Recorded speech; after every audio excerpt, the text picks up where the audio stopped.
Live from downtown Vancouver at the Vancouver Film School campus, it's time for EP Live. Hey, welcome to EPN. My name is Victor Lucas, and we bring you the latest in everything cool. And we have had quite the day today. We had a visit from Gabrielle Carteris, and we have an awesome interview for everybody that's watching right now. Thank you very much for joining us, by the way.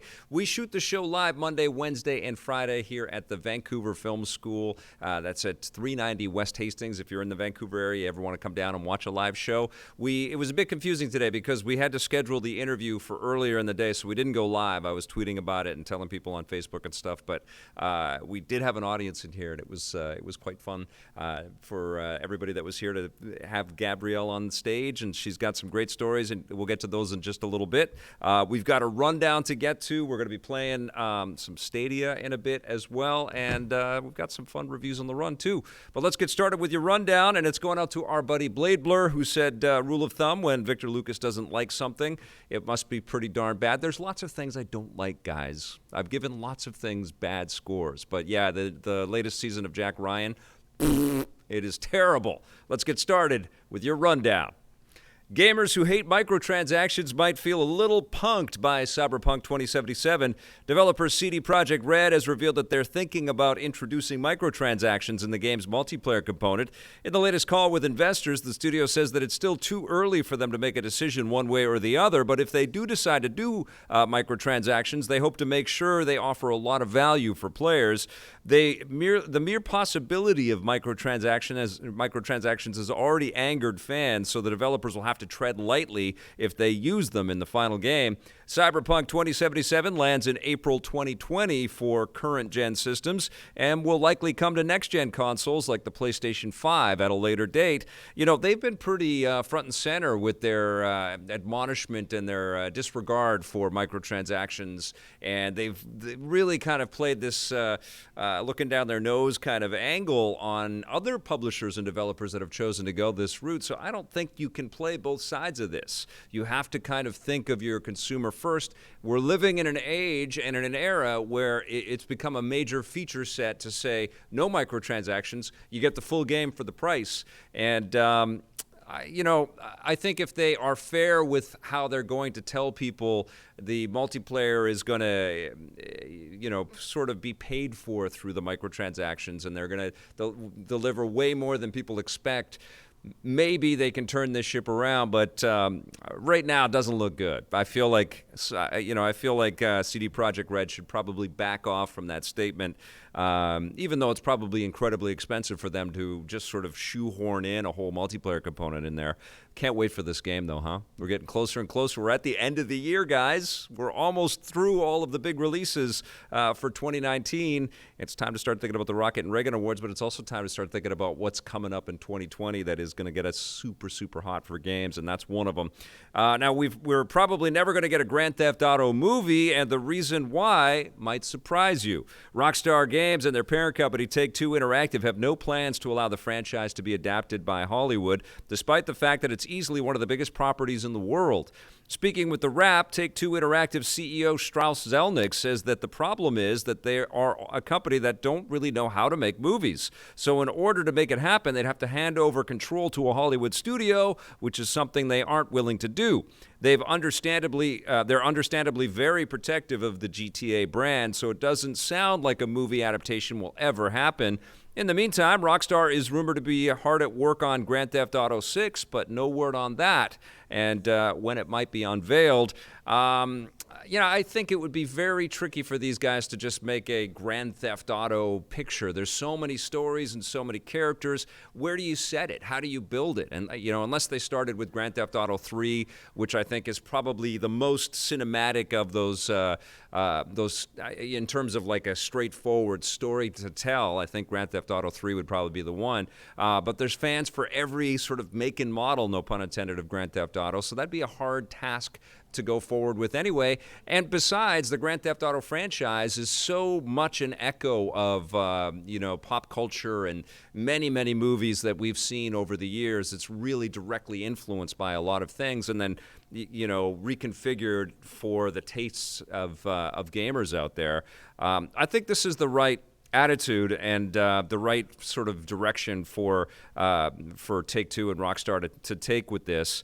And I actually had this thought when I was playing Star Wars Jedi Fallen Order, that within 10 years, the best stories in Star Wars and Marvel and DC, they're going to be in games. They're going to be things that we can play. Like, imagine if The Mandalorian came out on some kind of future streaming service. Maybe it's Disney Plus, but you could play it. You get some really amazing cut sequences, maybe directed by Jon Favreau's kid or something. I don't know. It's the future. And then you're playing The Mandalorian, and somebody gets to be Baby Yoda. Wouldn't that be rad? No, I think we're going to have some incredible stories. Clearly, some incredible stories, like better than what we're seeing in the cinemas in video games. I think we're already starting to see the medium eclipse the box office totality throughout the year. I think that money will translate to talent, and we are going to get, in terms of storytelling, and we're going to get some incredible stories in games. So I think this is the right attitude. And maybe Grand Theft Auto 7 or 8, it just makes us forget about a lot of the movies that came before it. Interesting days. All right, now Rebellion Developments, the studio behind the Sniper Elite series and the VR remake of the classic arcade game Battlezone, has set their sights on more old franchises. Rebellion has just acquired the rights to the entire portfolio of games from the Bitmap brothers, an iconic British game maker from the 1980s. They created classic games like Xenon, Speedball, and Chaos Engine before going under in 2006. Now that Rebellion owns the licenses, it means they can re-release the original games and create new ones from the ground up. And it's, I wanted to put this story in today because it's encouraging to see modern game makers. Rebellion is a veteran game maker, by the way. They've been at this for a long time. They made the Alien versus Predator game for the Atari Jaguar, which I loved back in the day. But this is a very interesting company. They have rights all over the place. They're in the comic business as well. But I love to see the past of games get honored in this manner. I think it's very important to kind of respect where this medium came from and to respect the founding fathers of the creativity in this medium. And that's exactly what's happened here. I'm excited to see some of these old games. I was not playing computer games in the 1980s. I was a Atari 2600 guy and a ColecoVision. I had the Vectrex. Sorry, Tommy, never had the Intellivision, but I knew about it. But I wasn't playing Atari games. I wasn't a kid growing up in the UK in the 80s. But I've always heard about the Bitmap brothers, so I think it's awesome that Rebellion is keeping that dream alive and going to bring some of these games out. And hello to everybody that is watching us in Europe and in the UK who's got a huge smile on their face because the Bitmap brothers are alive and well in 2020. Now, Gearbox Software has had huge success with Borderlands, but another one of their sci-fi shooters hasn't done so well. The troubled online shooter Battleborn is officially dead. Gearbox and publisher 2K have announced their plans for phasing out the experience. The in-game store will be shut down in February 2020, with the final servers taken offline in January 2021. This brings to an end the troubled life of Battleborn. The game launched in 2016, but struggled to find a large enough player base to stay vibrant. Blake's question is, why did Battleborn fail? I'm having trouble remembering Battleborn. I remember... I mean, I know I reviewed it. I know I played it for hours, but it had really no kind of impression on me. I remember there was some kind of crazy characters, and there was a wacky sense of humor. I think it was chasing the tail of Overwatch, and it just wasn't as good as Overwatch. And Overwatch was a full-on juggernaut that had many imitators, and nobody to dethrone that game. So I guess, yeah, if you want to know why Battleborn failed, you can point directly at Overwatch. But, honestly, it also came out at a time when there were a lot of opportunities to play games in a multiplayer space for a lot less money, with a lot more refinement. It also felt like it wasn't the AAA game of Gearbox. It felt like it was a split focus experience. It wasn't like all hands on deck for that one. I think people were probably working on Borderlands 3 when they were shipping Battleborn, and it's tough to do two games of that scale and size in the same space, especially to make them be different from each other, which they were, but I don't remember Battleborn, so maybe in 10 years, Gearbox can re-release it or like refine it and redo everything and then bring it out into the world. Who knows? But rest in peace, Battleborn. We barely knew you. All right, you guys, that is our rundown for today. Thanks for watching that. Now let's take a look back at this day in everything cool.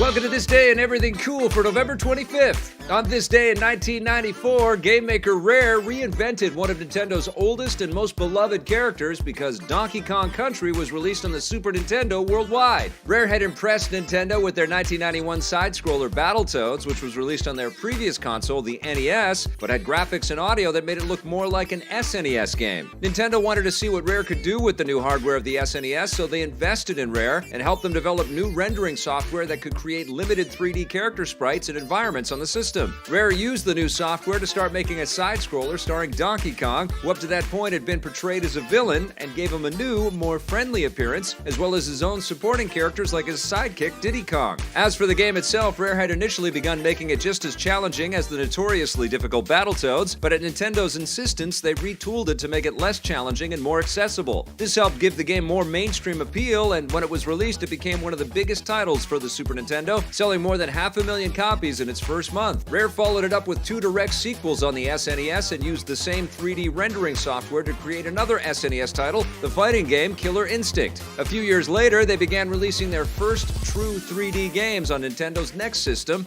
the N64.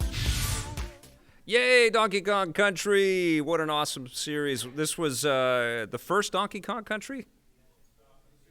For the Super Nintendo. Amazing. Great franchise. Love you, Rare.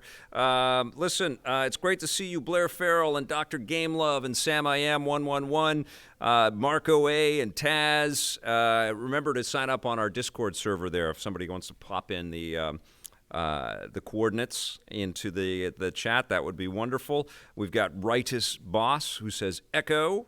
Listen, we're going to be playing some Stadia in a little bit. I've got the Founders Edition right here, the blue and orange controller. And thank you, Electric Playground Network, for popping in the Discord right there.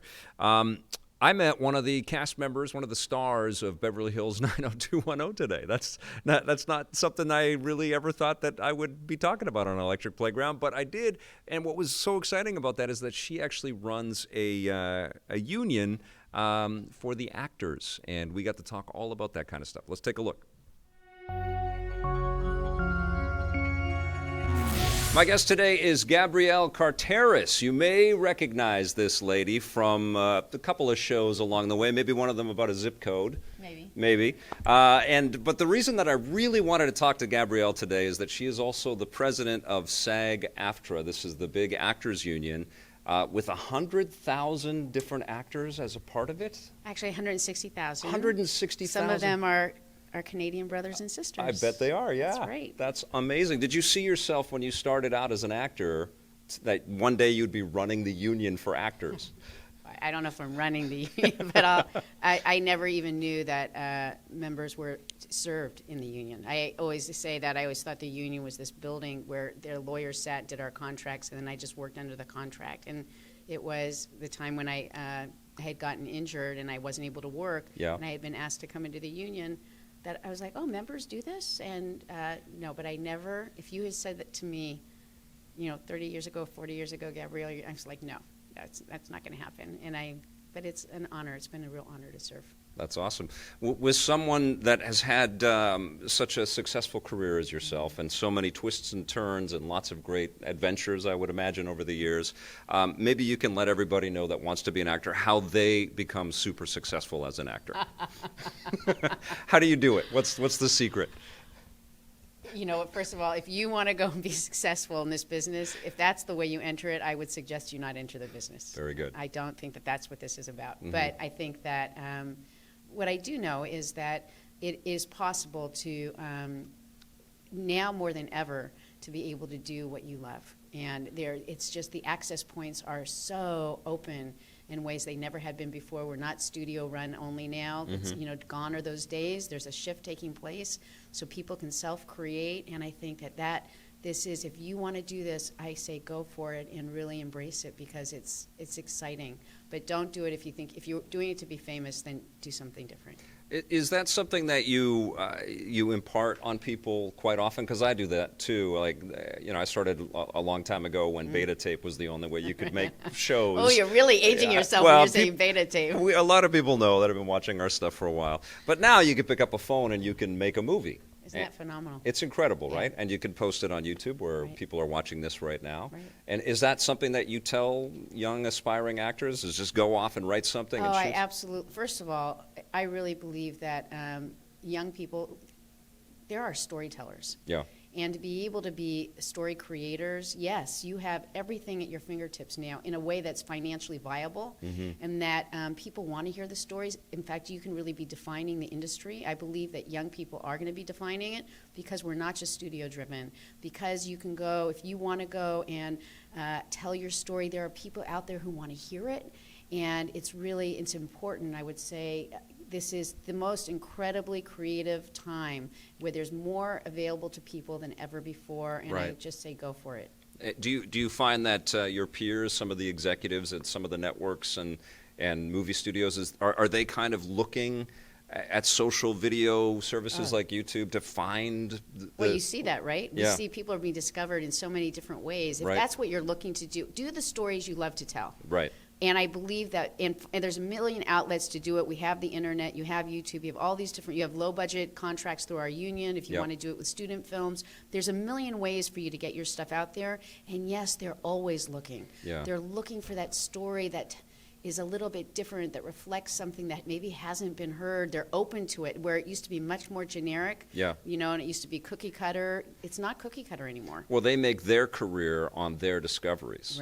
Right. And if the people are already performing and doing some incredible work and putting it out there, well, that's the only way to get discovered. I have to say, though, that there's still a lot of fear in this industry. Yeah. Being discovered is not necessarily by the studio heads. Being discovered is by your audience. Right. And I would say, make sure to be, that's why it's important to tell your story the way you want to tell it. There are people out there who want to relate to it, but if you're looking to do it with the studios, Jason Blum from Blumhouse just spoke at our convention, and he was wonderful. He said, I couldn't go under the restraints of the studios. I wanted to tell stories the way I wanted to do it under the budgets I wanted to do it. I knew I could do that successfully. I wasn't going to get the support of the studio, so I created my own genre, a way of doing it. And you know what? He's been incredibly successful. Right. So I wouldn't say look to do the studios. The studios, that's fine. They exist already. It doesn't mean it's a bad thing, but there are a million ways to be out there and just tell your stories, and then people will find you. You've had a career where you've had to reinvent yourself quite often and try different things quite often. Do you encourage that for actors? Because a million years ago, I was an actor, and I Were you really? Yeah, I went out into the world and got some work. And look what you're doing. Well, but I realized that I was putting my life in other people's hands as an actor, and I didn't really feel that comfortable with that, so I created my own thing. Right. Do you encourage actors to think like that? I encourage all people to, I don't think it's only in our business. Yeah. I always say we should live in the world of yes. We should lean into our lives. Yeah. And you never know. By saying yes, you can only decide you don't want to do something, but you may discover something. By saying no, you know nothing. And I do think that, I just say, just keep going out there and saying yes to all the different things, because we have to. It's not just rediscover, right? I mean, I don't know, reinvent. I think it's about being relevant in your own life and being. You have to be vibrant. You have to. I don't know if it'll necessarily be the thing that people hook into, but if it's what you love doing, I think that's great. Look, you've done a really good job of it. No, thank you. You bring up a great point about adaption, and sort of rolling with the changes that are happening in the industries. And a lot of people, I'm playing a game right now called Death Stranding, which Norman Reedus is the star of. Wow. And I imagine that your team and the people that you work with and the actors that you work with are becoming more and more a part of digital creations and recreations of themselves in different media. And that must bring an interesting set of challenges for your team, but also that's kind of the way the world is now. I think, well, first of all, technology, the change in what's taking place in technology is incredible. incredible right now. Yeah. We are in a surge of, in fact, I work a lot on laws regarding that because, a lot of the technology that's emerging, it's going faster than anything we ever imagined. It wasn't something we had really conceived. Sure. But yes, I think that, everybody's adapting to this new technology that's coming out there and, and trying to, it's kind of exciting. Virtual reality, look at what's going on with that. I think that's really exciting, right? The fact that we're able to digitize and we're able to do, the performance capture work. How exciting is that? I just did a thing where I was doing facial capture for a ride in Dubai from a character I played on Batman from years ago when they asked me to do it, and I was so intrigued with this headgear and the idea that my face and these things were like monitoring. I think that's just amazing. I think we just got a major scoop right here. You've got a ride in Dubai from a character you played in Batman. What character?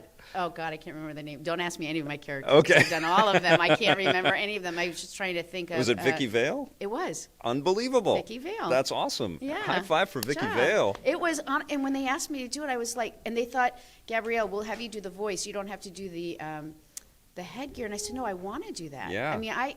I am so intrigued with the technology that's taking place. Sure. And I am not in it all the time. I went, it was 2 years ago to London when we were going to be with Andy Serkis. Oh, cool. So Andy Serkis, and he's the new Alfred. Well, and he's amazing, Yeah. He is. Yes. He truly and is. And he's been pushing this movement for a long time. He's so talk about somebody who's not only a visionary, he's so inclusive, right? But he was showing us that. So I think it was like 2 years ago because you had Mowgli when he was working on that. Sure. And he was showing us all the the different graphics and how it works, and he was talking to us about Planet of the Apes and the body movements and he's so interesting, but he's in the cutting edge of this technology. Yes. He's like he's a creator of it.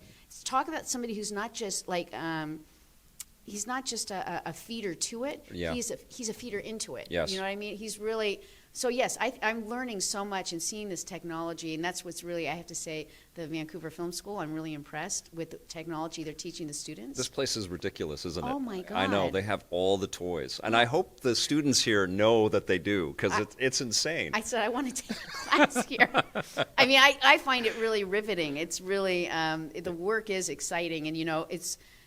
For me, the performance capture work is really interesting. I have a friend who's his name is Woody Schultz, and he did Avatar, and he did all of the performance capture, and he brought James Cameron into our negotiations a couple of years back to really, we wanted to make sure that performance capture was recognized in our contracts. Sure.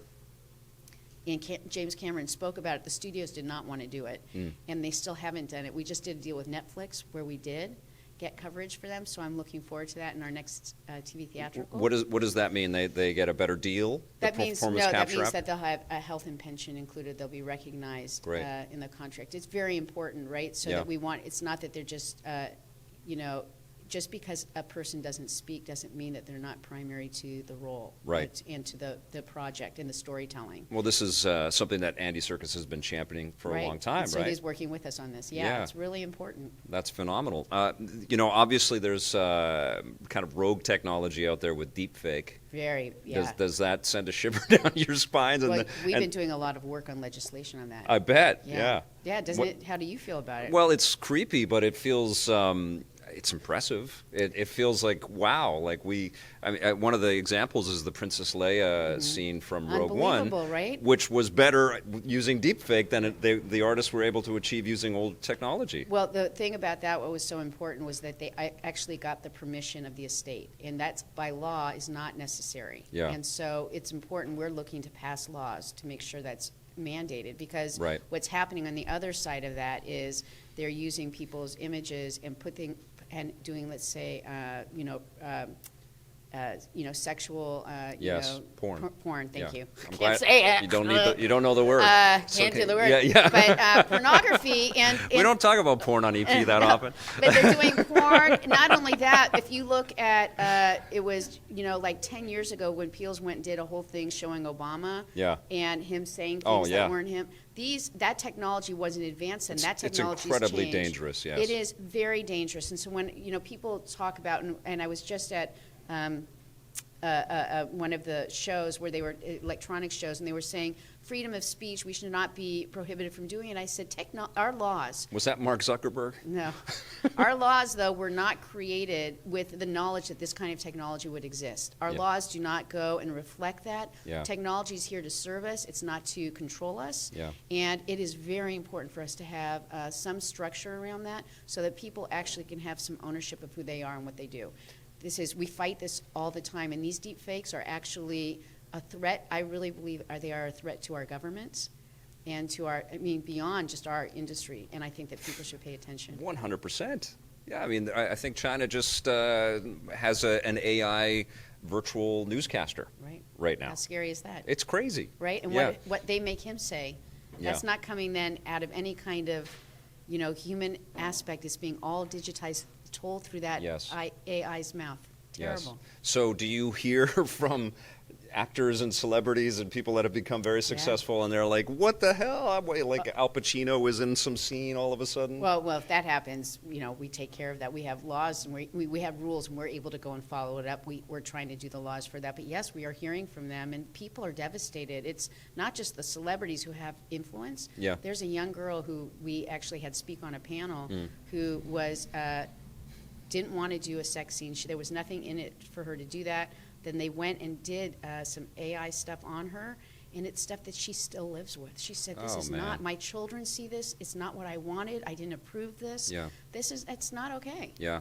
Yeah, it's not like you give over everything when you're on screen. Right. Right? It shouldn't be that. And we want actors, if actors are watching this, one of the things that's really important, particularly when people are starting off, they're so excited to work, we have to be careful. People should not sign away by saying, you do full body scans on me and you can own me in perpetuity, because that means they can go and reuse. Are people trying to do that? There are films that they're trying to do that in projects. So we're telling our actors, do not sign away your image. Right. Your likeness rights. That's your only thing that you have. Well, this brings up an awesome topic here, because one of the things famously that George Lucas was able to do with all of his young actors back in the day, and I'm not meaning to throw any shade at George Lucas, I love him and I love what he's done, but he got the likeness rights, and that's why you can see Mark Hamill and Carrie Fisher and Harrison Ford on everything.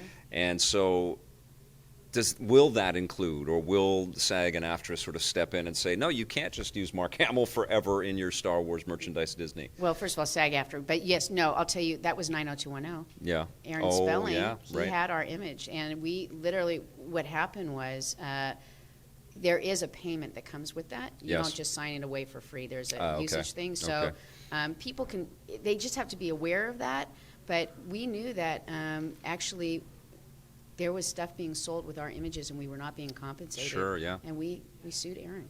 Yeah. And we got that money. You sued Tori's dad? We did. That's unbelievable. That must have been so brutal at work. It's hard. Well, no, we did it as a group because it was, and it's not, rest in peace, right? But it is really important. It's a business.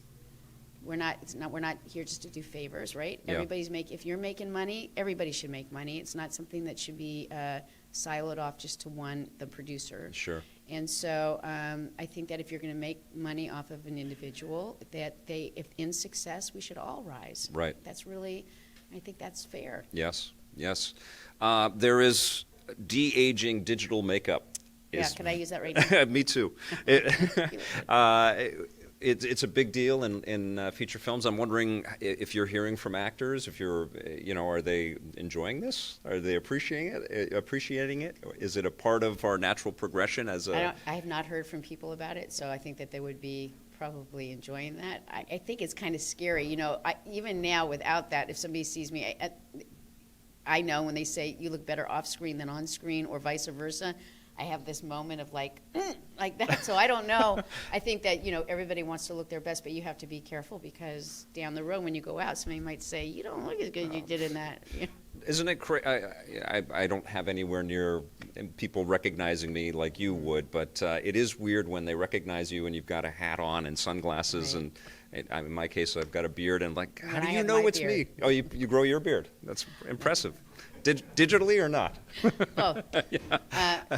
There's a new movie coming up with James Dean in it, and Yes. it has become a hot topic, Yes. A very big deal on the internets. Yes. And famous actors like Chris Evans have come forward and said this is totally wrong, and They it's got the permission from the family They estate. did, yeah. So I think that, we as a union, that's the primary thing. You have to be able to get the permission for that. Yep. How I feel about it is, again, I think there has to be some tight restrictions around it because some people say this is terrible. It takes away the real art, right? Are you like, will people be able to really, do we want them to embrace, I don't know. The idea that we want to be our storytellers. I don't know that I want anybody to go and create me to be a storyteller about what I would do. Right. So, It's creating a puppet. yes, and Yeah. it takes away maybe some of that real, like, that thing that I don't know, you can still tell the uncanny valley. You see it, something feels wrong about it. I don't know how long that will be, but maybe that lack of human connection. Yeah. The real art is lost. Yeah. But again, for that particular situation, the family did give the rights, and so as long as they were asked for it and they gave the permission, I can't say overall that technology. What concerns me is that does it take away some of that? It takes somebody's creative- job away, doesn't takes it? their job away. Right. Well, that person's not alive anymore. No, but another actor Another that actor's could job. conceivably Exactly. be. I saw somebody post that there's an actual James Dean convention where there's a Right. million James Dean lookalikes. They could give the work to one of Right. those And people. how fabulous would that be? Because Yeah. it's all about acting, right? Yeah. It's not supposed to be. It's an interesting time. I can't tell you. We're going to see a lot of this going on. Yes. In the next year to year and a half, they're saying that we're going to see some technological changes that are going to be expansive beyond our understanding. Yeah. And what does that mean? So we better stay really on top of it. And I think you're probably ahead of it more than I am. Well, I see all these movies. I Right. review them, and we got close with Gemini Man, but what Marvel's been able to do with Michelle Pfeiffer and Michael wild. Douglas It's and amazing. Robert Downey, it's incredible already. And I'm certainly thinking about the next Indiana Jones movie, and Harrison Ford sort of going on record and saying he's going to be the only Indiana Jones. Well, there's how you make Harrison Ford Indiana Jones forever. Right. Well, that's why people can't sign away their image. That's Yeah. why they can't. I mean, it's really, really important. We need to educate each other on the fact that, and filmmakers, not just the actors.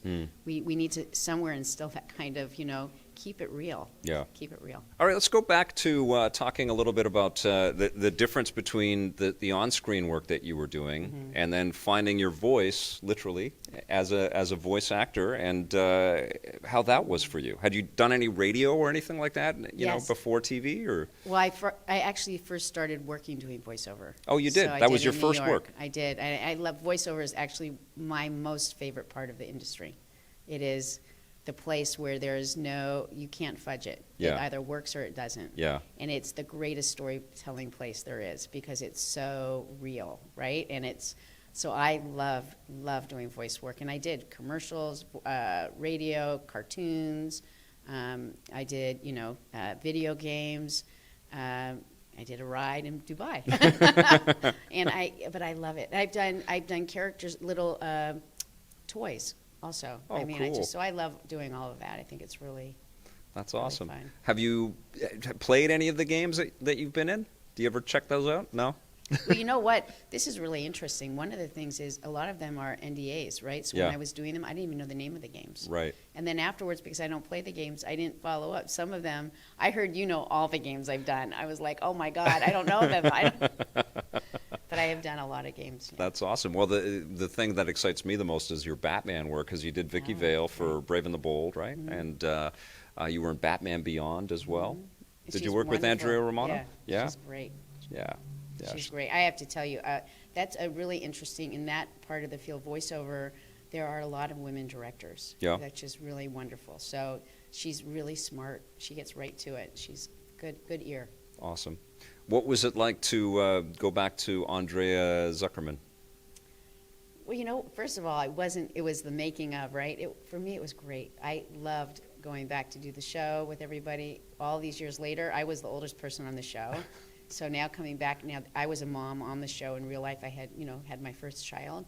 Now coming back to be with everybody, they're all parents. And we've all been through a section of our lives. That's 30 years, right? Yeah, yeah. So for me, it was a really full circle experience. I loved it. I felt every day, and it was hard. We were rewriting on the set as we worked.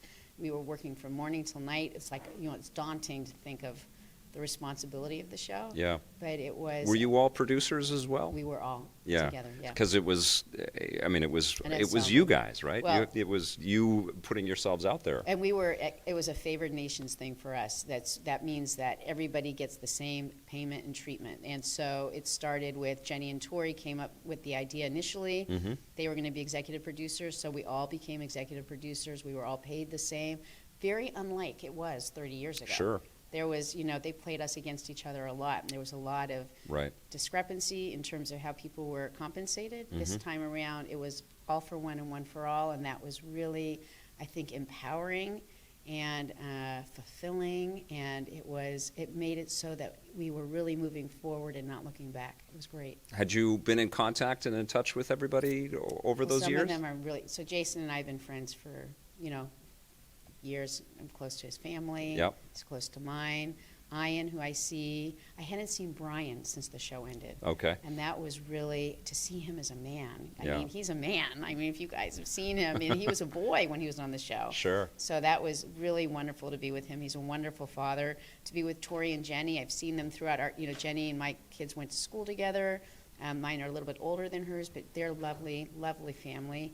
And then seeing Tori with her kids, and she loves her children. And so that was just, I will never be able to express how fulfilling it was to do this show. It was, for me, just wonderful. It doesn't matter, whatever happens in that moment, it was full circle for me, and I loved it. Yeah, I guess it's a reconnection on so many different levels. And it was closing up certain things. And my condolences with Luke Perry. That was sad. He was, a big figure in Vancouver. Yeah, he was. I know, because I had been working with him on some of his stuff that he was doing at Riverdale, and he was a lovely man, and it was hard. Yeah. But he was remembered in the show. I think that, Yep. we said, Luke's with us here. Yeah, So, and he's in Once Upon a Time in Hollywood, too. just did that, and then, he was very excited when he did that. He felt that was he loved the experience, and so that's also homage to him, Yeah, that's great. So you came and you spoke here at the Vancouver Film School. Yes. And we were talking a little bit before we were rolling. Tell people what that's like, to impart some of this wisdom and some of these lessons to bright eyes out there. Well, first of all, I have to say it's very humbling, right, to be able to sit in front of the students and to look out at them, and I think, oh my God, they're just on the beginning of their journeys, and who will they become, and what will they create, and everything is just open to possibilities, and that is really, I have to say, it's a really good juju. It's like to be sitting in front of all those students and remembering, I remember when was it, I said this earlier, but when the world was my oyster, that feeling like everything is possible. And so it was, for me, I don't know what they got from me, but I got a lot from them, and that was really a great reminder and a great, it was just good and pure. It's just because you see hope. Yeah. You see that belief that, it's my universe, it's my industry. I'm the one who's going to make it happen. I'm like, yes, you are. Yes, you are. It was great. Just don't sign over your likeness rights. Don't sign over your to become a likeness. digital and don't puppet. take other people's likeness. Yes. How's that? Gabrielle, fantastic to thank meet you. you. Thank So you so nice. much. Thank you. Thank you. An honor. Man, I really enjoyed talking to Gabrielle. She is a wonderful person. I had a feeling it would be a fun conversation, and she was great. Thank you for coming down to the studio and being a part of that, Gabrielle. This is a very random episode because now we are moving from 90210 Talk to the latest episode of Watchmen. I watched the 6th episode of the first season of Watchmen on HBO last night, and it was tough stuff. It was very hard to get through. We have echoes of the very first episode, the riots in Tulsa, Oklahoma in 1921, and you really understand it wasn't just in there to showcase a particular moment or to kind of set up some of the violence and the racism that's a part of this season and a part of Tulsa, Oklahoma, and unfortunately a part of our real world. We actually have some character-defining stuff that erupted out of those riots, most notably in the character of Will Reeves, who is played in grandfatherly fashion by the incredible actor Louis Gossett Jr. In this episode, we actually go back in time and we see through Will Reeves' eyes because Angela Abar, the Sister Knight character, has found a way to access Will Reeves' memories. And it's a really trippy scenario that they put together to achieve this. We actually see everything is in black and white and the period production is incredible, but we actually have the camera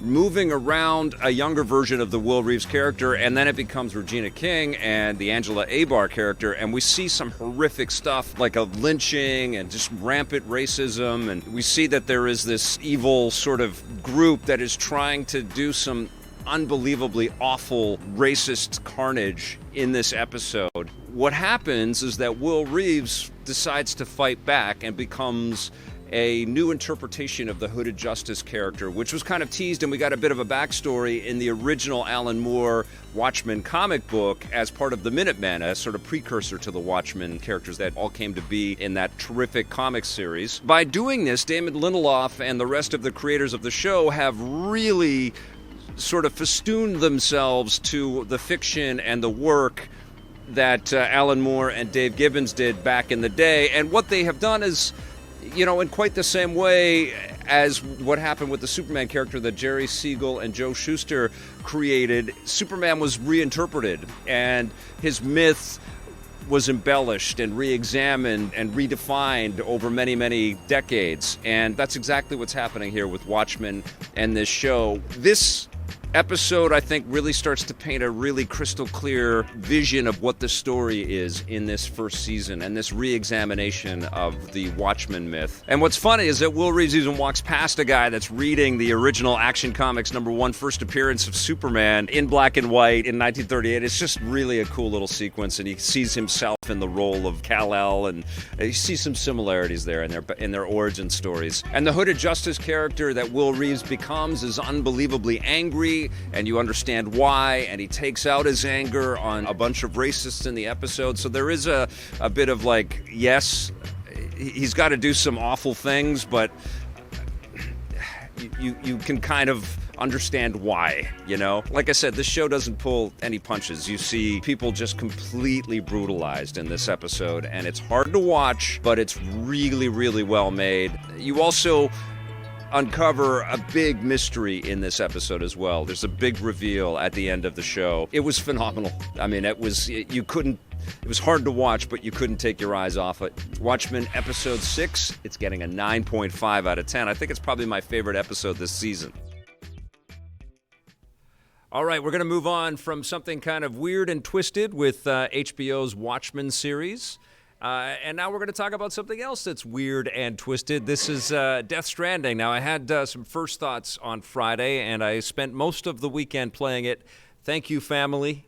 Thank you very much for letting me disappear into the world of Death Stranding and to play a porter that's running around delivering packages all over the UCA, the United Cities of America.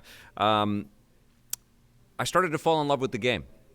I was not that into it for the first, 10, 12 hours.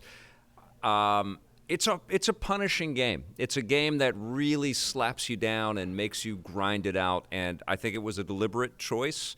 This is a game about sort of persevering through massive adversity. The world around you is devastated and dead and decaying, and every time the rain starts, it's called timefall, and it accelerates time, and it basically kills everything by speeding it up. It's a very cool concept. And when the rain starts, you get freaked out because you're going to start to see these BTs, these beached things, these demonic creatures that erupt. You can avoid these creatures with an understanding. You've got this little BB strapped to you, this little baby that has it's tuned to the sensitivities of the BTs and will give you a heads up that bad things are coming. You can also feel the rain. So you can avoid the conflict and the combat situations unless it is a part of the chapter and you need to do it to progress into the story. But it's freaky every time. You actually make grenades out of your own blood. And you throw these grenades. It's so twisted. It's so hard to talk about this game without it just being, what, are you stoned right now? But that's what's kind of marvelous about the game. You know, it's so different. It's not like any other game I've played in 2019. It does feel a little bit like Metal Gear, and there's a moment sort of midway through the title where Kojima just threw in a full-on, balls to the wall action Call of Duty type sequence where you're running through trenches and blasting away at bad guys with flaming skulls, and it's very fun, and it's a real divergent kind of taste of what this game could have been. But for the most part, you're really trying not to kill any humans, and there are other humans called mules that are chasing after you and all your loot, and the whole idea is that you're basically carrying the support system for this whole world on your back. You're literally carrying everybody's safety and security and comfort and your own on your back, and it's all there. It's all the stuff you need to survive. And you get hammered by the world. You'll not only be running away from the rain, the timefall, and the mules that are trying to pick your stuff apart and keep it in their little camps, but the world itself is brutal. Like, you'll run through rocky terrain that's just punishing to climb over and clamber over. It becomes incredibly frustrating when you've got all your stuff packed into a big truck and you're cruising along. You've got like a nice sort of flat patch for a long time, and then boom, you're in this sort of rocky area and your truck just keeps bouncing all over the place. And I can't tell you how much I still continued to keep screaming at the screen when I would get a truck wedged into a bunch of rocks, Austin Powers style, and I'm like pushing forward and bang, I can't move my truck and it's got all my stuff and I'm screaming at the TV. And then I'd abandon the truck with all my loot in it because I can't carry it all with me. But you can also do things like have a little hovering robotic little carrier robot that you can drag behind you, and you can daisy chain a couple of them with lots of stuff. And so you're like Santa and his reindeer with your bags that you got to go and deliver. Half of it you use when you get into conflict as well. As the game progresses, you gain abilities to help make deliveries a little bit easier, but you also gain more things. You gain more weaponry, like the awesome Bolo gun, which is honestly one of the most enjoyable weapons that I've seen in any game in 2015. It actually shoots Bolos at bad guys and knocks them out. If you get them in the neck, it will spin around the bad guys and whack them in the head, and they'll fall, and you'll see that they're little birdies over their head, which I think is amazing. But you also have weaponry that will kill the bad guys, and then that creates more BTs, so you don't want to do that. So you're really kind of balancing everything, and it's a game of trying to outwit the environment and to survive in the environment.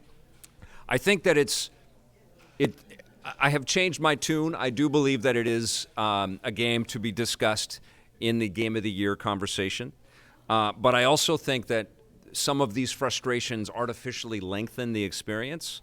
But the other argument to this is the world, as I talked about in my first thoughts on about this game, is so well realized and so tactile and so weird. It's like Kojima wanted to make kind of like a Blade Runner. It's like he wanted to make his own take on a dystopian nightmare future with some of the learnings from Metal Gear. And some of the open world stuff. It's like a fusion, almost like a Zelda Breath of the Wild meets a Blade Runner. And that's cool, Not all of it works for me so far. I'll probably have just my final thoughts when I get past the full game. But yeah, I have changed my tune on this game. It's definitely hanging in there. And it reminds me of my favorite Metal Gear experiences, which felt like like I was binging on a full season of a TV show. That's kind of what I'm feeling here now. I feel still like there's an element of pretension in here by casting all of these Hollywood actors and you know, the fact that the licensed music just kind of keeps popping in and popping out just because it's kind of dull as you're walking along, trying not to trip over rocks and fall on a bomb that you're carrying and blow everything up. So to challenge that, Kojima throws in some cool music that he likes, and it just sort of keeps popping up. It's not that same elegant smoothness as Red Dead Redemption's incredible music came up as you were galloping across the countryside, and it's like, wow, there's a full-on song here. It's not like that. It's like the radio turns on. And I had this thought as well, that because you are grappling with packages and there's a combat type scenario, this would have been an incredible game to have a full-on co-op experience where somebody was trying to, you know, maybe steer something and protect the stuff, and then some other person was handling the combat elements in there. That would have been a really nice way to help to define the game, and also to have the interplay between the two characters, because that's something like we're missing a little bit of that. There's radio chatter, which comes off all right, but it would have been fun to go through this world with someone else. As it stands, Norman Reedus talks to himself quite a bit, and he talks to the BB, and the BB only screams and gets freaked out. And then every once in a while, back at the cities that he saves and the little warehouses and things like that, he gets to go and interact with different people or different holograms of people. I'm kind of addicted to this game, and it is definitely a game you should slow down and just sort of enjoy. And enjoy through the difficulties of it. And also, if you do things like create roadways and zip lines and you work online and leave lots of cars scattered everywhere and bring back a lot of materials so that you can create a whole bunch of stuff, almost treat it like a strategy game in a way, you're going to have a lot more fun with this. There's just so much content in here, and it's so long, and it takes so long to get from place to place that I haven't been able to just sit back and just chill and enjoy it. I've been trying to get past chapters, because that's what you do when you're trying to review this game. But I have now played enough where it's like, oh yeah, I get this. I'm having a lot of fun. So my experience right now goes up the gauge a little bit, up the needle a little bit. I am going to give it a 9 out of 10, and I'll probably have some final thoughts on Death Stranding as I get to the end. Okay? All right. Now we're going to switch the script again completely, and we're going to take a look at an animated movie, little one. You might have heard of Frozen 2.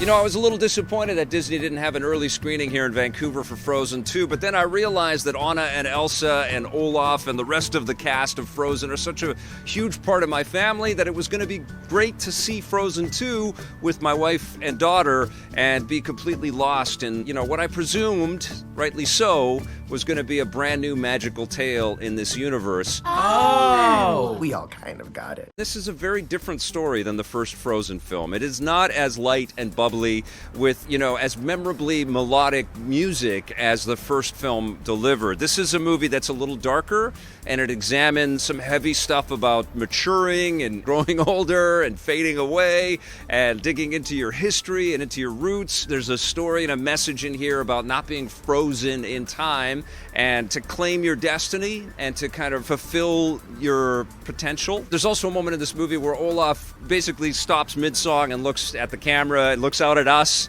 and says, "We've all grown older." And it was an effective little piece of cinema. Oh, how I wish this could last forever. We're trying to figure out the mystery of who Anna and Elsa's parents are, and of course the resonance of their disappearance echoes all the way through this movie. Kristoff and Anna are trying to further cement their relationship. I'm not very comfortable with the idea of that. Yes, I did well up several times through the story, this reconnection with characters that I don't know how it is in your family, but I've got a 7-year-old, so Frozen has been this permanent thing in our world for a long time. But that reconnection with these characters is just so heartwarming, and it's so effective, and they're all so expertly performed. Especially, I love Anna and Elsa, they're wonderful, but Olaf is just such a marvelous creation, and Josh Gad has to be given special commendation because he's he's a wonderful choice for the voice performance here, but the script is great, and he adds such an undercurrent of levity and poking fun at everything. There's a couple sequences in here where he recounts vast chunks of the Frozen tale, and it reminded me of C-3PO talking to the Ewoks about what happened in the Star Wars mythology. It was really, really cute and really clever. Excuse me, I climbed the North Mountain, survived a frozen heart, and saved you from my ex-boyfriend, and I did it all without powers. So,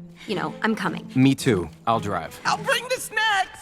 It was a great movie. It was a very good movie. It was maybe less satisfying as a musical movie. I was dismayed that I didn't walk out of the movie theater humming any of the tunes. I can't remember any of the lyrics. I can't remember the melodies. But there's also a moment within this film where they realize that maybe we got under people's skin a little bit too much with that first film, and maybe we don't need to hear Let It Go again. And I thought that was such a great breaking the fourth wall moment within this picture. It really felt like this movie was made to kind of build a future Broadway show. You know, it really felt like a massive sort of staged musical. And that meant that there was a real focus on creating beautiful, elaborate, and intricate sequences with incredible special effects. One of them just completely took my breath away, where Elsa, you've probably seen this in the trailers, where Elsa's running into the water, and then she meets this elemental spirit in the water, and I don't want to spoil it because it was so powerful and so beautifully rendered. I was just took my breath away. It was really, really stunning work.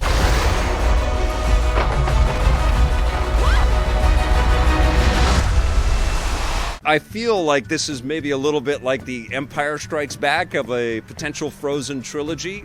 We all know the box office has been incredible already, so presumably a new film will be made, and hopefully we don't have to wait quite so long for Frozen 3. But Frozen 2 is a beautiful movie. It definitely embellishes and adds to the Frozen mythology in some wonderful ways. And if you've had any kind of appreciation for the first film, I think you're really going to enjoy this one too. I'm going to give Frozen 2 an 8.5 out of 10. Watch the wires, buddy. Don't trip over anything. Okay, are we in? Okay, we're diving into Stadia. We've got the controller right here. I have put this as invert already, so good luck with that. This is Kurt. He's going to play a little bit of the game. It's let's play and chat. So what I want you to do is I want you to play for a bit and then bounce out to another game. So you may have to give me the controller to kind of get that figured out, but play for a little bit. This is Destiny 2. It's one of the free pack-in games that comes with it. And do you want me to switch the invert? Yes. No problem. Fix that for you right now. Gameplay, controls, invert. There you go. Respawn. Yep. Boom, you're in. Okay. Now, let's see. Keep in mind if it starts the oldest series. Okay, Dr. Gamelove's just saying that. Okay, so you're playing a little bit of Destiny right now, and let's see how it feels lag-wise. How does it? Do you feel lag? There's a little bit. You play this quite a bit, right? I have played this quite a bit. Yes. It has, however, been a while. Okay. But you're feeling a little bit of lag? There's a little bit of lag. It feels like there's a bit. This is being played over the Chromecast right here. I don't know if you guys can see. You probably can't. And I don't want to unplug anything here. It's just using our Wi-Fi for for our office here in the cafe. Oh man, I don't want to drop this. Stay right there. Okay. And so, but the other thing is that we are streaming this live at the same time over the same Wi-Fi. So this was a kind of a test. I don't know what the output is. Can you see what we're outputting, Blake? Is it 1080p? It's locked at 1080p, right? Okay. Now, obviously, over Chromecast, with using the full bandwidth, you should be able to get 4K 60 frames per second, which I think Destiny 2 does go to, or it upconverts to. I didn't really want to get too much into technical stuff, as opposed to just like, how does it look? How is it streaming? How does it feel? How does it play? It plays like Destiny 2. It feels like there's a bit. It plays like Destiny 2. It feels like there's a bit of lag, but no, it's good. It's pretty impressive that you can just bounce in here. Okay, let's jump to another game. Yeah, I said that. Yeah, we're playing the game on the same internet that we are broadcasting this out at, which I think is a pretty good test. We have a 300 down, 100 up connection on Shaw. So that's decent internet. It's not the best out there. It's not Google Fiber or anything like that. So I'm Batwing on Stadia if there's any other Stadia players out there. So we're going to exit the game and then close that. And then these are some of the games that we picked up so far. I don't know if is it showing the front end menu stuff? Okay, so what's weird is that you have to use the app to buy games, and you have to use the app to kind of configure stuff a little bit. It's not fully finished at all. You can't stream directly from Stadia either. You can only record screen captures, like pictures, or 30 seconds of video, kind of like the Nintendo Switch, and then that video and that content goes to the app on your phone. Which is a little bit weird. Let's check out basketball. Okay. I'll let you play that right there. I make absolutely no promises to be good. Yeah, no worries. And we'll check out we're going to check out a little bit of each one of these things. So we're going to bounce back and forth. So it's a little bit of a different let's play and chat. So keep in mind that a lot of these games take a long time to load on a PlayStation 4 or an Xbox. And it's not like they're super, super fast here, but I also encounter this every single time, and these are some of the things that I like about Stadia is that you know that it's already the most recent version. You don't have to press the thing and then it's like, pops up and it says you need to update. All of that stuff is done at the you created a screenshot right there. All of that stuff done is at the server side, wherever Google is pumping this out of. And so this one is a big game. Takes a little while to load up. Hopefully no music pops in and it gives us a huge copyright strike. So just hit play now. Just do quick play. Just jump right in. You'll be on the Raptors. It puts the two teams from last year's playoffs into the matchup. And let's see what's going on here. We will play a fighting game, Blair Farrell. So this is Let's Play and Chat. If you've got any questions or comments, I think I saw a question up here. It's the 2K Sports pregame show. Skip that. Tonight, it'll be the Golden State Warriors going up against the Toronto Raptors. Hip Hop Dan, who loves all my shirts, says, you going to keep doing the reviews outdoors this winter? Yeah, that's what we do. It's reviews on the run. I always felt bad when we had the Toronto teams in the middle of winter. They'd have parkas and toupes. Well, guys, Klay Thompson. All you could see are like eyes out of this big fluffy thing. It was like, it gets freezing out there. It's not too bad in Vancouver. It's just always raining. But yeah, reviews on the run is the deal. Question: are you planning on getting anything for Black Friday from Dr. Gamelove? No, I don't think so. I mean, my whole year has been kind of reviewing the stuff for Black Friday. I have a 4K TV that I review stuff on, and I'm good. I bought a laptop that I've been able to stream off of and play games earlier this year. So yeah, I'm pretty set up. We are going to be doing some buyer's guides though. We'll start. I'll probably start shooting some of that stuff tomorrow. So stay tuned for that. Thank you so much, Tyfish. Your goal for the New Year is to try to get the Stephen Amell on the show. Play forever and make it so. I like that idea. I wouldn't mind talking to Robbie and Stephen Amell about Code 8, which would be a lot of fun. I met Robbie Amell at an Xbox party last year. He was great. Super cool guy, huge gamer. But those guys are super busy when they're here, and they don't really think of Vancouver as home. It's just like a stopover for them before they get to LA and Toronto. Question from Jordan Cunningham. There are rumors that Quentin Tarantino is making a sequel to Django Unchained where he might team up with Zorro. What do you think the chances of that are? Do you think the chances of that are true? That sounds insane, but I would love that. I think that sounds pretty cool. How is this game feel? Good. I can't play it at all, but it feels good to play. Yeah. They get it again. Here, can I see for a second? I want to play for a second. This is... you guys know I love hoops. This is one of my favorite franchises. Not watching the line there. Stepped over and back. Violation. I just want to see if I can get a bucket one way or another. Let's see what we got. And here in the first, closing in on 2 minutes play. Yeah, it does feel like there is like Russell passes to Green, kicks it to Curry. a noticeable, Fires the three. a noticeable, Can't hit that a one. little bit of Now lag. It feels like the Toronto takes it slightest, the but other it's still a way. very slight, Yeah. impactful Powell. lag. Boom. No, come Stein on. grabs the board.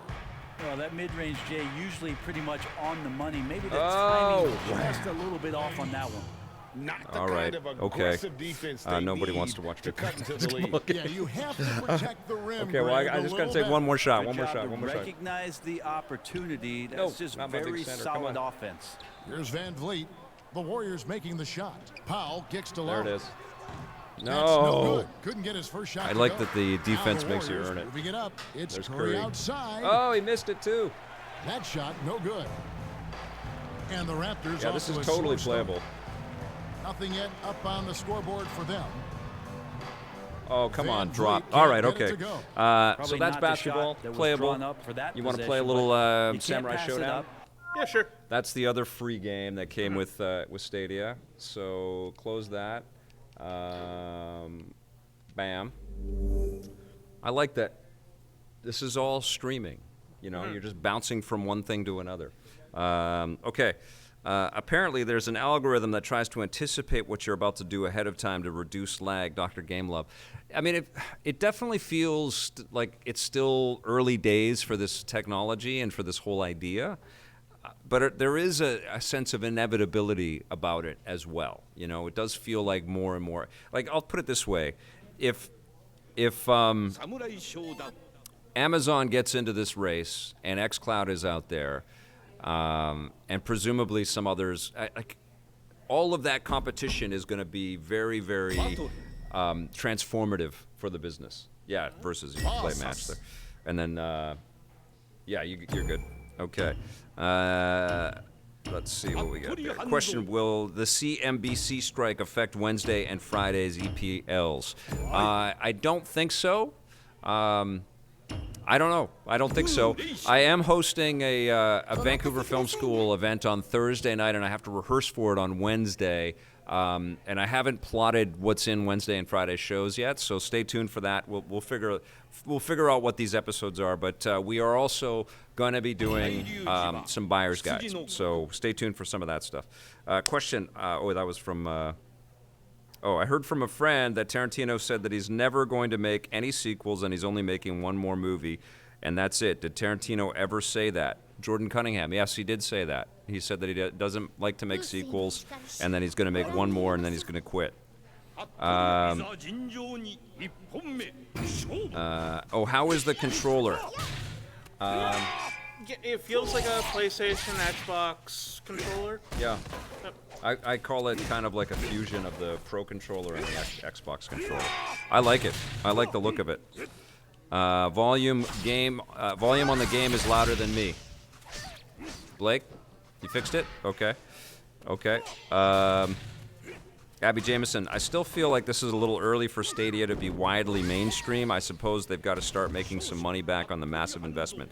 Now, what's interesting about this game is that it does have those hesitations, but I think they're in the game. If I can recall my PS4 playtime, that was part of the way that the game played out. And I haven't done a head-to-head between this and the PS4 version of the game. Does it feel like it's doing what you're wanting it to do? Yeah, it feels like it. I'm also just button mashing. Yeah.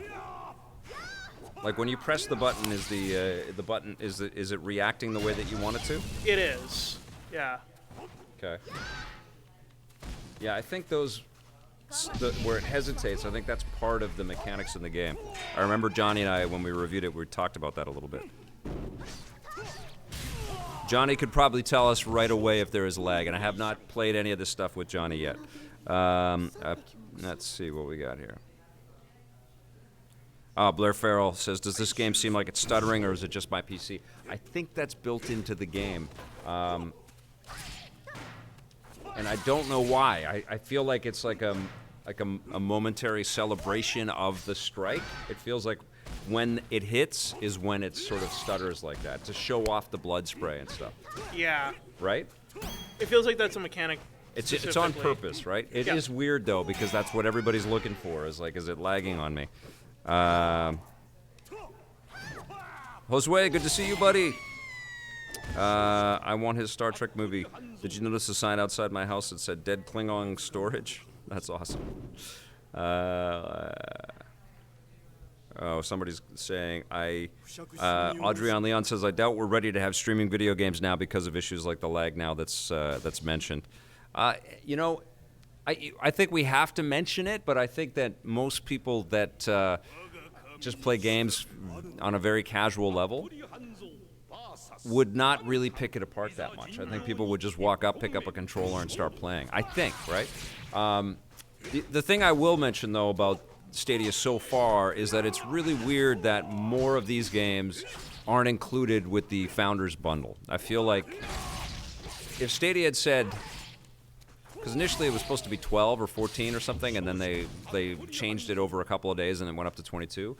If they had said that initial 12 was all included with the Founders Bundle, I think people would have been very excited about that. That would have been like a nice collection to get people started. I think that there should be some better messaging on exactly when and how often and what types of games are going to be free on the service, but especially if you sign up to become that monthly subscriber. Yeah, I'm not ready to review it yet, but it definitely feels like more incentives, more kind of push to get people hyped about this, especially the early adopters. Like I bought this because I'm psyched for the technology. I like shiny new things. I've got friends that are running the company with Jade and Phil Harrison. You know, I'm psyched to see what Google's investment. It reminds me very much of when Microsoft was saying we're going to make a video game system called the Xbox, and we're going in on this, and let's see what happens. You know, people forget that there was a long period where Microsoft was not making consoles, you know, and then they came in and are a huge player in the console industry. You know, I suspect Google will be a huge player in video games, but this is a bumpy start, and we all knew it would be. Comment, you need to convince Tommy to get you the Lamborghini that's essentially the Batmobile from Arkham Knight. Yes, he's loaded. I will convince him to get me that. And then to drive me around because I don't have a driver's license. Could you imagine if I got a driver's license to drive the Batmobile Lamborghini? That would be amazing. That's my plan. That would be amazing. I also don't have a license. All right. Oh, yeah. We're fist bumping, no license, but I want to pop into another game here. Let's see. Despite what everybody tells me, got my license. I don't need my license. Well, in a big city, you don't really. Although it'd be nice if we had Uber or Lyft in this town. Okay, let's play Tomb Raider. Okay. On Live 2, Electric Googaloo from Merlin. Thank you, buddy. Thanks for the super chat there. It's working. It's working, and we're streaming. We're streaming off of the same internet right here, which is kind of crazy. It'd be like Drew Carey when he won the Batmobile. Did he win the Batmobile? And did Drew Carey win a Batmobile? I never heard Maybe. that. Question: any word on Tommy's EP live return? We have chatted a little bit, and that's going to happen. We just haven't confirmed a date yet. So we'll just continue from where I am. Cool. This is invert as well. I'll set it all up here. Cool. Let's see what we got here. I wonder what Tommy has down his pants, Chris Dugan is wondering. No comment. No comment. Yeah, I was going to go somewhere, but I'm not. I'll just let that hang there for a bit.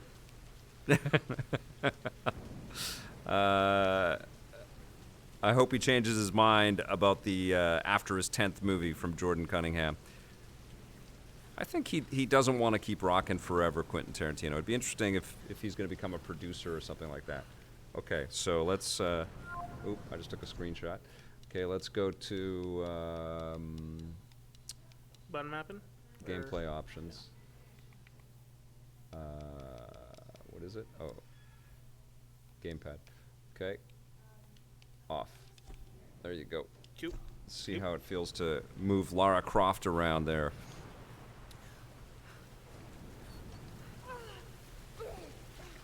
Dr. Gamelove. It's been like Oh, 3 that's years very since I played sweet. this. Thank you so much. Thank you. Abby Jameson, is Blake happy or bitter about Half-Life Alyx? Are you happy or bitter, Blake? He's looking forward to it. He looks bitter, but he's happy. It's an incredible gift he has. But he is very, very happy. Oh, dude, you are so sweet. Thank you very much. Dr. Gamelove, you rock. Man, this is a great game. The first Tomb Raider, Blair Farrell? Yes, absolutely. It felt amazing to start this game again. When I was setting all of this up, I was like, oh my god, I just want to play this game again. Especially after the struggles of Death Stranding, to play a game where it's like effortless to maneuver through the world and you feel like a badass even though it's challenging you. Dude, what do you game love? Oh my god, thank you so much. That's very sweet. Question from Ryoga316. Do you plan to do a special episode on the best games of the 2010s and not just this year? You know it. By Friday, I think, we'll probably start to talk about the Rocket and Ray Gun plants, and we want to include all of you guys in on that as well. We had a great time with last year's Rocket and Ray Guns, and I want to do better this year. Should change the VR landscape. The VR grid is saying about Half-Life Alyx. I would agree with that. So is Stadia X like Xbox's X or Nintendo's X? I don't know what you mean, Blair Farrell. I always love seeing you and Tommy arguing over games, Chris Dugan saying. Yeah, it was nice when we didn't argue as well. But yeah, we argued a lot, Tommy and I. I do miss the antagonism, the back and forth that I would have with my friends. That was fun with both Tommy and with Scott. Marissa and I always got along. I loved working with Marissa so much. It was very, very fun. It was kind of effortless. I miss all those folks. Everybody moved away from Vancouver because it's so freaking expensive to live here. I just watched Godzilla, King of the Monsters, and it was amazingly epic. I disagree with you, Jordan Cunningham. I reviewed that flick on Film Fury with John, and we both thought it was awful. Good-looking movie, though. Great effects, but terrible movie. Corp Wheel 84. I recently started the sequel, Rise of the Tomb Raider. Great game series. My wife thought I was playing a movie. Yeah, this is... these are the games that make you feel a little bit sort of more comfortable with the fact that the Avengers is in the hands of Crystal Dynamics. They did an incredible job with these games, and Eidos Montreal as well. And I can't wait to see what they are going to do with the Avengers. I think they're going to knock our socks off. Please respond. Have I played Old Man's Journey? No, I have not, Adam Wilkinson. You're not referring to anything about me, are you? But I have not played that, no. Tommy Vic Reviews on the Run was the best from Tay-Rock. Thank you. Those were good days for sure. I think the human aspect of King of the Monsters was absolute trash, but the monsters were fantastic from YC Super Bob. I'll give you that. The monsters were fun. There was a lot of trashy human stuff in that movie, though. The human stuff isn't the main focus, it's the monsters. The monsters are the main characters. Yes, they are, yeah. I like the new TR series over Uncharted, honestly, which is also A+, of course. Wow, Tyfish, big words from Tyfish. I'm still leaning in the Uncharted direction, mostly because of Uncharted 2. The Amico is what's down Tommy's pants. That question answers itself from Taz. I've had a strong desire to play Crystal's first Tomb Raider trilogy again, Blair Farrell. That would be time well spent, my friend. What do you think?